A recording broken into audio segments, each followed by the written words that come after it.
I say to President Macron, Prime Minister Carney, and Prime Minister Starmer, when mass murderers, rapists, baby killers, and kidnappers thank you, you're on the wrong side of justice. You're on the wrong side of humanity. And you're on the wrong side of history. Breaking. The announcement hit London like a diplomatic explosion. Israel has officially frozen Britain out of every shared intelligence and defense partnership. No exemptions, no quiet back channels.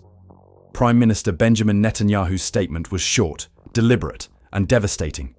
A nation that abandons its allies should not expect friendship in return. Within minutes, it dominated every screen in Westminster. The trigger was clear and fast. Keir Starmer had done what no British leader before him dared. He backed the International Criminal Court's arrest warrants against senior Israeli officials and followed it by announcing a full arms embargo on Israel, covering both offensive and defensive systems. The decisions came just 4 days apart. The response came in less than one. What began as a diplomatic disagreement escalated into a full rupture between two countries bound by decades of intelligence and military cooperation. Now the world is watching the fallout spread across capitals and markets. Inside Britain, the message is unmistakable. The government's credibility is collapsing faster than it can explain itself.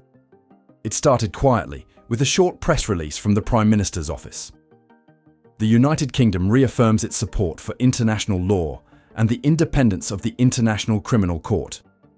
Hours later, Starmer doubled down in Parliament, defending the ICC's move to pursue warrants against Israeli officials for alleged war crimes. He framed it as moral clarity. No nation, no matter its history or its friendships, stands above the law, he said, voice steady, expression controlled. The reaction was immediate. In Jerusalem, officials called the move a betrayal in plain sight. Israeli media described it as a knife from an ally's hand. Then, before the dust could settle, Starmer's second decision landed like a hammer. A total arms embargo on Israel. Not just offensive weapons, but defensive systems as well. That meant Iron Dome interceptors, radar software, and joint defense technology.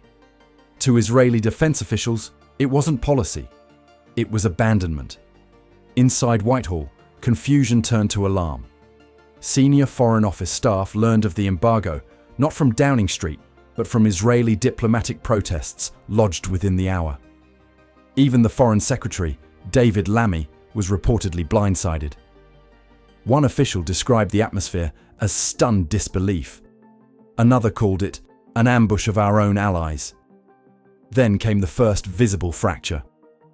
Dame Barbara Woodward, Britain's ambassador to the United Nations, tendered her resignation overnight. Her letter, leaked to The Times, cited a breakdown in communication and trust between the Foreign Office and its diplomatic corps. She had found out about the policy from an Israeli counterpart before hearing a single word from London. By morning, the Foreign Office was in crisis mode. MI6 analysts flagged high risk of strategic fallout. The Defense Ministry warned that Israel was not a partner easily replaced. Inside Number 10, aides tried to frame it as principle over politics, Britain standing firm on international law. But what they called principle, Israel called betrayal. The two decisions had collided into one of the most severe diplomatic ruptures in modern British history.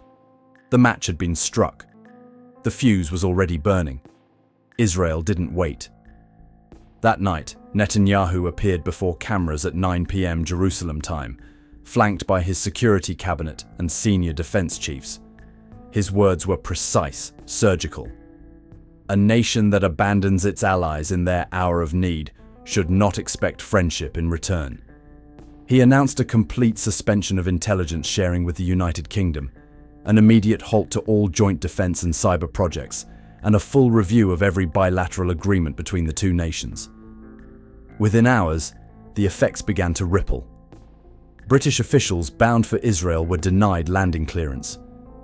David Lammy, en route to Tel Aviv for crisis talks, was forced to turn his government jet around mid-air over the Mediterranean.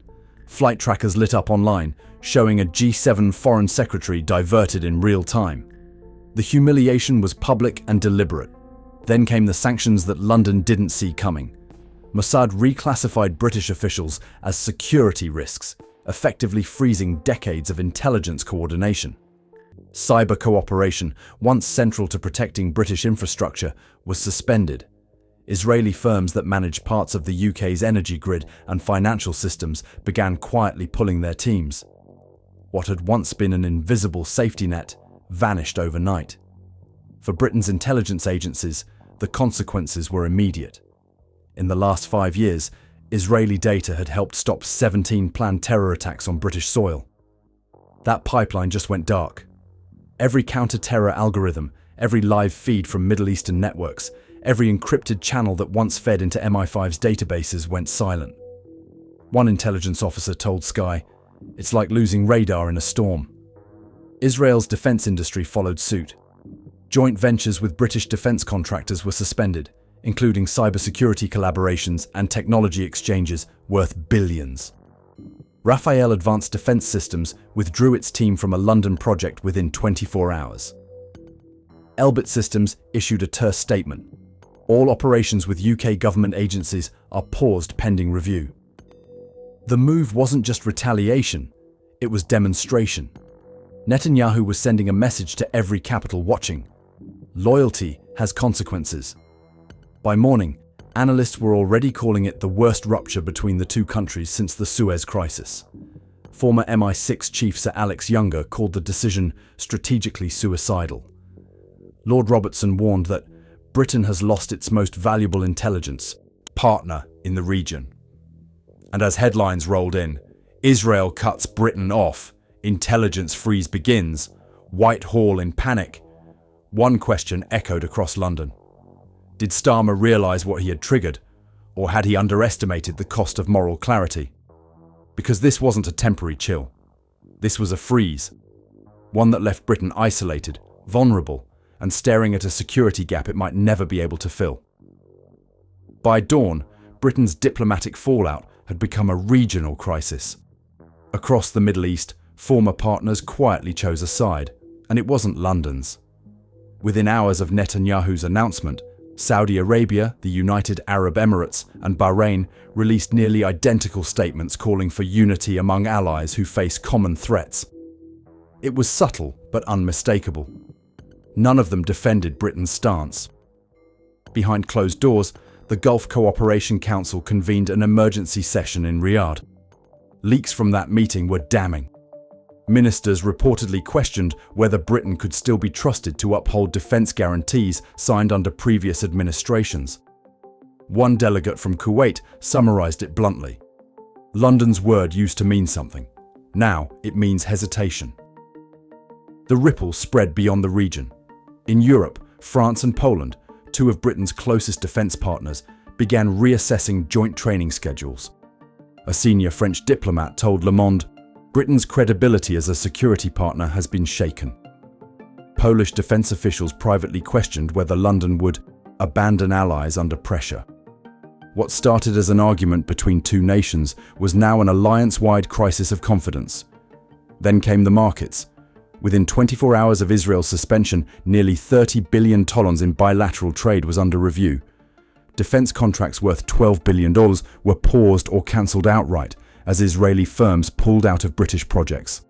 Israeli venture capital funds, previously investing heavily in London's tech scene, began redirecting roughly $4 billion in funding to US-based startups. Bloomberg described the moment as a confidence collapse at the heart of government. The pound fell against the dollar, bond yields jumped, and London's financial sector braced for uncertainty. The economic damage was matched only by the political panic inside Downing Street. Cabinet leaks painted a picture of paralysis. One minister reportedly warned, "We've made Britain a target without protection." Another message, circulating through encrypted channels, read, "We are isolated, strategically and morally." By Friday evening, senior aides admitted the government was no longer managing policy, but managing fallout. What had begun as a moral gesture had mutated into both economic and security isolation. Britain had not just lost an ally, it had lost the network that shielded it from global risk. The deeper cost wasn't visible in headlines. It was hidden in the silence of servers and the blank spaces on intelligence dashboards. For decades, Israeli intelligence had been one of Britain's most reliable sources of early warnings, tracking terror cells, weapons shipments, and regional cyber threats. That pipeline was now gone. MI5 analysts confirmed the extent of the blackout. Daily intelligence feeds from Tel Aviv stopped arriving. Access to shared databases monitoring Iranian nuclear development was revoked.